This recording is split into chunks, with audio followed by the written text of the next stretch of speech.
pinagdududahan po na scam itong Nora Honor Foundation o Nora Honor Enterprise. Ito po yung foundation na binuo at pinamamahalaan ngayon ng Soul Air na sinasabi ni the late superstar and national artist Miss Nora Honor. Kung matatandaan nyo nga po, sa isang interview ni Ian De Leon matapos pumanaw ang kanyang inang si Ate Guy, ay sinabi nga po niya na nagtayo siya ng foundation at para ito doon sa pinaplano nilang magtayo ng museum para bigyang honor lahat ng mga films, lahat ng mga achievements, lahat ng ginawa ni Ate Guy. Ang plano nila ay ilalagay lahat yon sa isang museum. At kaya sila magtatayo nga ng foundation para kumbaga yung mga fans ni Ate Guy all over the Philippines and all over the world ay may babalikan kung sakasakali at patuloy siyang maaalala. Which is, syempre, bilang pagbibigay pugay sa kanyang ina ay magandang layunin naman talaga. Pero dahil doon sa isang post ng Facebook page ng Nora Honor Enterprise, ito yung sinasabi. As the rainy season approaches and typhoons begin to affect many communities, the Nora Honor Foundation remains committed to extending help to those in need, just as Nora Honor herself always did throughout her life. Through relief efforts and community outreach programs, we hope to continue her legacy of compassion, generosity, and service to others. With your support and donations, we can reach more families affected by storms and provide assistance during difficult times. Together,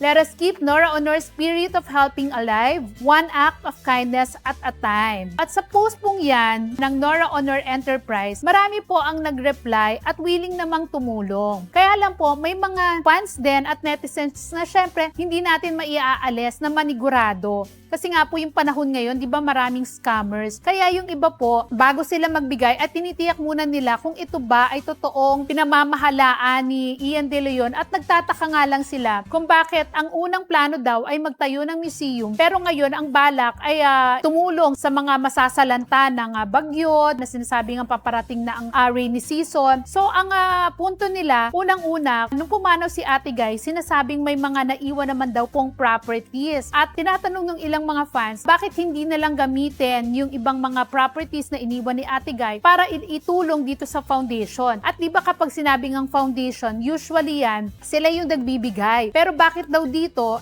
parang kailangang humingi ng donasyon at para ipamigay sa mga tao. Kaya naman po, hindi natin talaga may aalis na magdudang iba na baka pinagkakakitaan pa daw yung foundation. At syempre nga, ngayon po, may mga posibilidad na kapag nilabas mo siya sa Facebook, may mga posibilidad na may mga gumamit ng page, maglabas ng sarili nilang page, at yung ibang mga scammers, gamitin din yung pangalan para sila ay makalikom naman doon sa ibang mga fans na hindi aware sa ganitong kalakaran. Kaya naman po, syempre, bukas ang ating programa para kay Mr. Ian De Leon para linawin at sagutin yung mga katanungan ng mga fans na nagdududa na baka raw scam lang ito at baka hindi naman talaga gagamitin doon sa unang balak na sabi nga pagtatayo ng museum. At sana nga raw, anong panahon ni Ate Guy na hindi rin naman lahat ng panahon ay may pera siya. At dumating din sa punto na nung halos mawala na nga si Ate Guy, ay di ba may mga isyong nangihiram na rin siya. Kaya naman po, yung mga ibang fans na tumutulong din sa kanya noon ay nag-iisip ngayon na baka mamaya, syempre bakit sinasabing may pera naman pero bakit ngayon nanghihingi nga raw po yung kampo niya. Kaya nga po sabi natin, mas maganda na malinawan ni Mr. Ian De Leon kung ano talaga yung goal at layunin nitong foundation.